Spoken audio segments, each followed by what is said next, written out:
Politiet blev i morges lokket i baghold i Aarhus. Det blev kaldt ud til en massevoldtægt, men blev i stedet mødt med skud fra en automatriffel. God aften og velkommen til TV-avisen. Det var en tidligere hjemmeværnsmand, der lokkede politiet i baghold i morges, og det kunne være gået rigtig galt. Man kan være i besiddelse af en M75 riffel, så kan man også være i besiddelse af så mange andre ting. De tiltalte i Vollsmose-terrorsagen fik ordre fra Al-Qaida. Det sagde politiets hemmelige agent, da han i dag blev afhørt for første gang i sagen. Grov forsømmelighed fra lægens side kostede en patient livet. Straffen er en bøde på 8.000 kroner. Jeg er lidt chokeret over, at den var så mild, som den blev.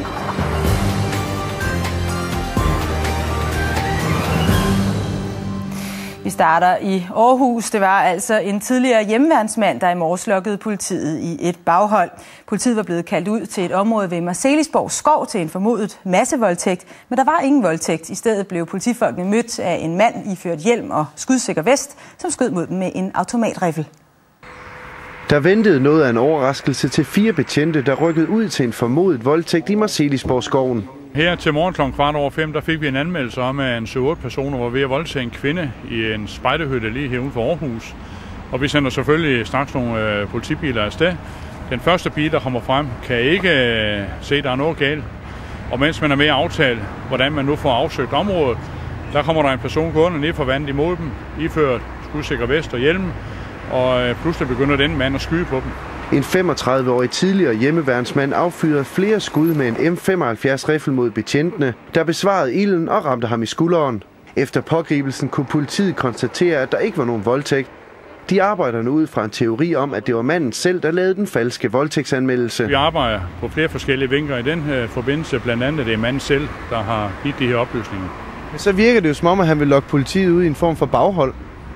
Ja, det er så det, vores efterforskning den skal klarlægge. Manden oplyste efter pågribelsen, at han havde lagt miner ud i skoven. Området blev derfor afspærret for at få det afsøgt af bombehunde.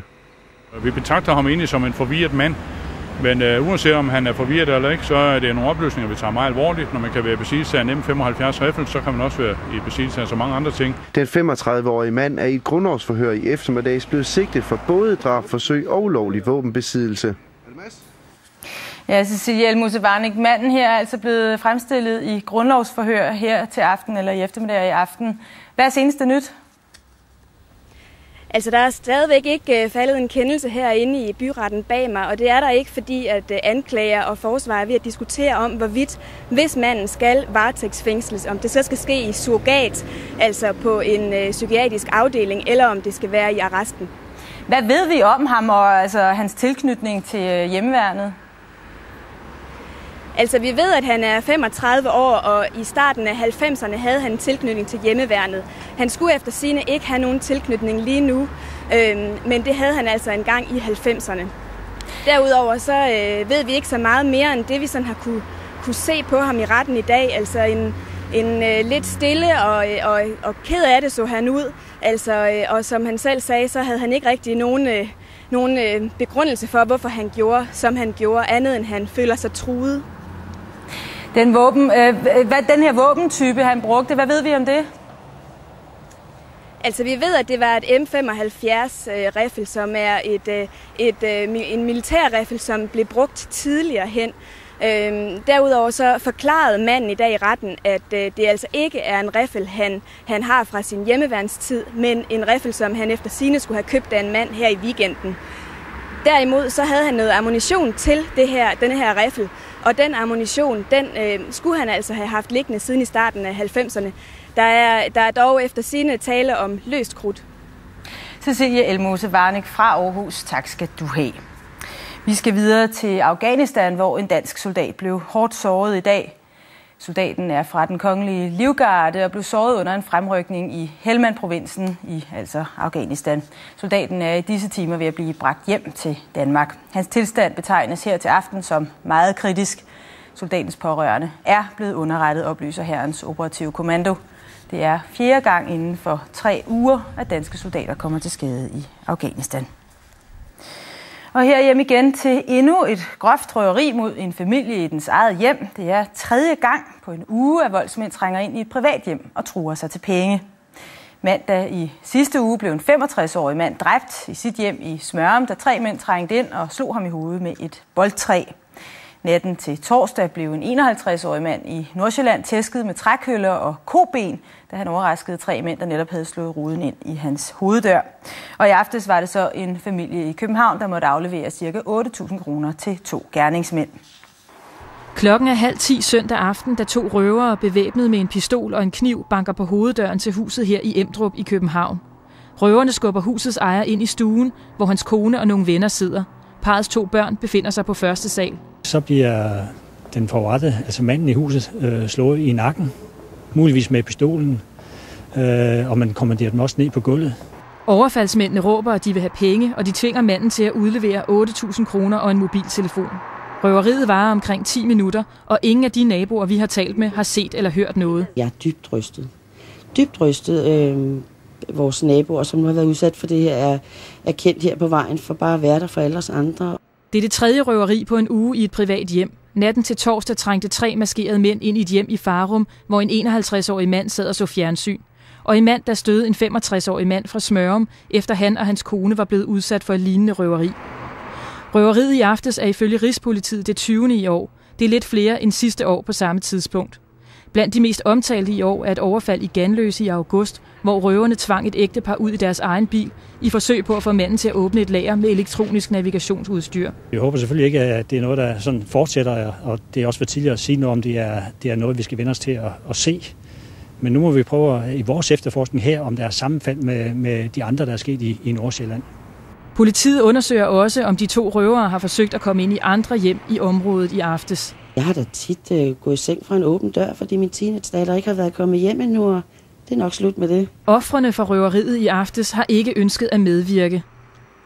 Gerningsmændene beskrives som midt i 20'erne, iført mørkt tøj og mørke eller muligvis grå huer. En af de tiltalte i terrorsagen fra Vollsmose havde direkte ordre fra Al-Qaida til at udføre et terrorangreb i Danmark. Det kom frem i dagens retsmøde, hvor den civile agent, som hele sagen bygger på, for første gang blev afhørt. Klokken 7.21 i morges ankommer Danmarks bedst beskyttede mand til Østre Landsret i København.